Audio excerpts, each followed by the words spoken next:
ওয়ামা ইয়ানতিকু আনিল হাওয়া ইন হুয়া ইল্লা ওয়াহয়ুন ইউহা।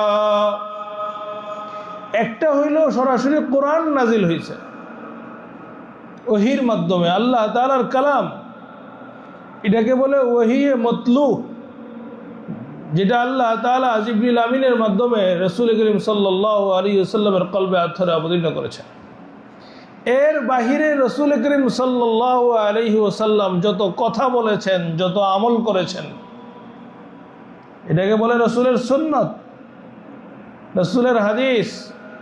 রাসূলের প্রত্যেকটা কথার ব্যাপারে কোরআন স্বীকৃতি দিতেছে যে ইনি মন গড়া কথা বলেন না, উনি ওনার ইচ্ছায় বলেন না, যেটা বলেন এটা আল্লাহ তাআলার ইশারায় বলেন, ইঙ্গিতে বলেন।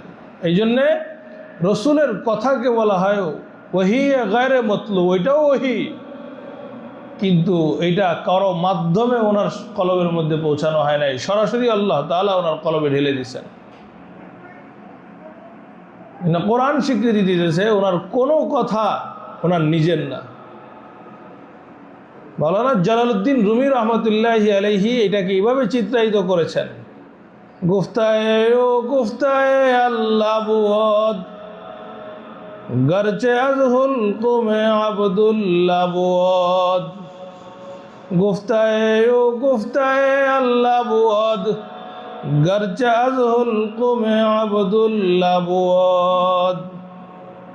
তার কথা আল্লাহরই কথা, তার কথা আল্লাহরই কথা, যদিও কথাটা একজন আল্লাহর বান্দার মুখ দিয়ে বেরিয়েছে। জবান ব্যবহার হয়েছে নবীর, জবান ব্যবহার হয়েছে ইনসানের, কিন্তু এটা আল্লাহরই কথা, কথা আল্লাহর।